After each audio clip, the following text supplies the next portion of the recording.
चापपरिहा शूलं कुसण्डिं शिरः शङ्खं सन्ददविङ्करैस्त्रिनयना सर्वाङ्गभूषामृता नीलास्मत्युरिमास्य पाददशका सेवीं महाकालिका यामस्तौ सपतो हरं कमलजो हन्तं मधुं कैटभम्।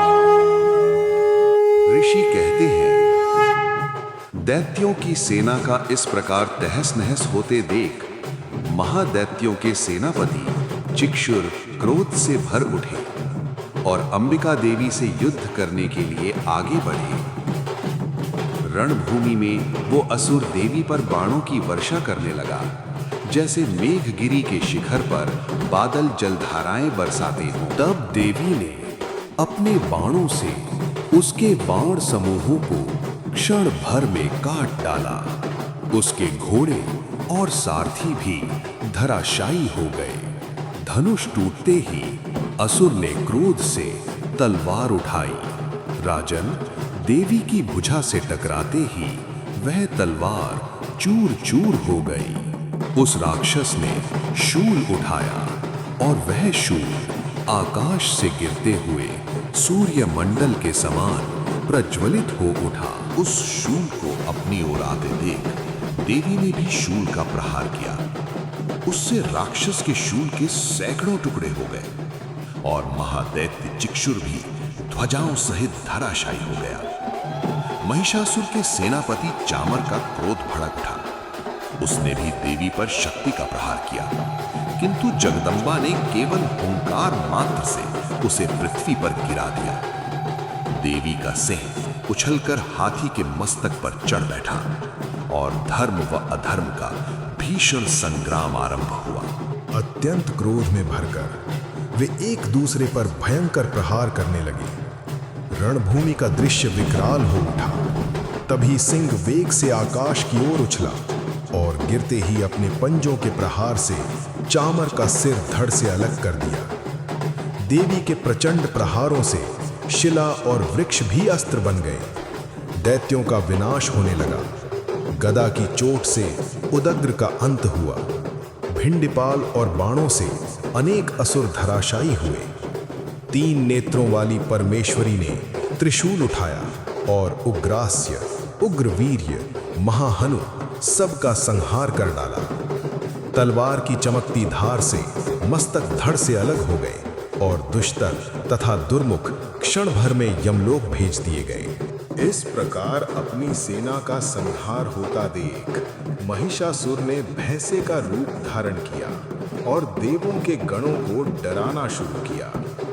किसी को थूथन से मारा, किसी पर खुरों से प्रहार किया, कुछ को पूंछ से घायल किया, कुछ को सिंघों से चीर डाला। अपनी गरज और भयंकर वेग से अनेक गणों को धरती पर गिरा दिया। इस प्रकार गणों की सेना को तोड़कर वो असुर महादेवी के सिंह को मारने के लिए झपटा। ये देख जगदम्बा क्रोधित हो उठी। उधर महापराक्रमी महिषासुर भी क्रोध से भर गया। वो धरती को खुर से खोदने लगा। अपने सिंहों से ऊंचे ऊंचे पर्वत उखाड़ कर फेंकने लगा। उसकी भयंकर गरज से सब दिशाएं कांप उठी। उसके तेज घूमने से पृथ्वी हिलने लगी। धूल का घनेरा बादल छा गया। उसकी पूंछ के प्रहार से समुद्र उबल उठा और जल की लहरों ने धरती को डुबोने लगा। हिलते हुए सींगों के आघात से विदीर्ण होकर बादलों के टुकड़े टुकड़े हो गए। उसके श्वास की प्रचंड वायु के वेग से उड़ते हुए सैकड़ों पर्वत आकाश से गिरने लगे। इस प्रकार क्रोध में भरे हुए उस महादैत्य को अपनी ओर आते देख चंडिका ने उसका वध करने के लिए महान क्रोध किया। उन्होंने पाश फेंककर उस महान असुर को बांध लिया। उस महासंग्राम में बंध जाने पर उसने भैंसे का रूप त्याग दिया और तत्काल सिंह के रूप में वो प्रकट हो गया। उस अवस्था में जगदम्बा ज्यों ही उसका मस्तक काटने के लिए उद्यत हुई, त्यों ही वो खड्गधारी पुरुष के रूप में दिखाई देने लगा। तब देवी ने तुरंत ही बाणों की वर्षा करके ढाल और तलवार के साथ उस पुरुष को भी बांध डाला। इतने में ही वो महान गजराज के रूप में परिवर्तित हो गया तथा अपनी सूंड से देवी के विशाल सिंह को खींचने और गरजने लगा। खींचते समय देवी ने तलवार से उसकी सूंड काट डाली। तब उस महादैत्य ने पुनः भैंसे का शरीर धारण कर लिया और पहले की ही भांति चर अचर प्राणियों सहित तीनों लोकों को व्याकुल करने लगा। तब क्रोध से भरी हुई जगन माता चंडिका बार बार उत्तम मधु का पान करने लगी, लाल आंखें करके हंसने लगी। उधर वो बल और पराक्रम के मद से उन्मत्त हुआ राक्षस गरजने लगा और अपने सींगों से चंडी के ऊपर पर्वतों को फेंकने लगा। उस समय देवी ने अपने बाणों के समूह से उसके फेंके हुए पर्वतों को चूर कर डाला।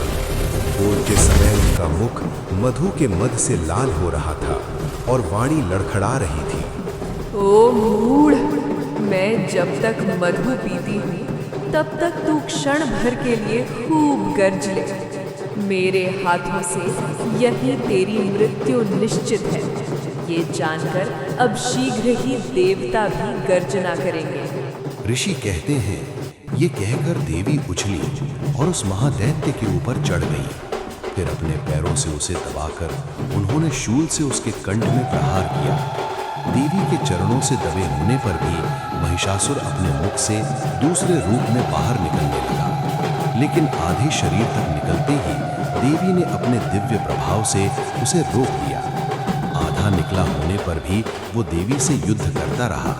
तब देवी ने अपनी विशाल तलवार उठाई और एक ही प्रहार में उसका मस्तक काट गिराया। इसके बाद हाहाकार मच गया। दैत्य सेना भाग खड़ी हुई और सभी देवता अत्यंत प्रसन्न हो गए। हमारे YouTube चैनल दिव्या लीला को लाइक, सब्सक्राइब, शेयर जरूर करें। बेल आइकॉन दबाना ना भूलें। धन्यवाद।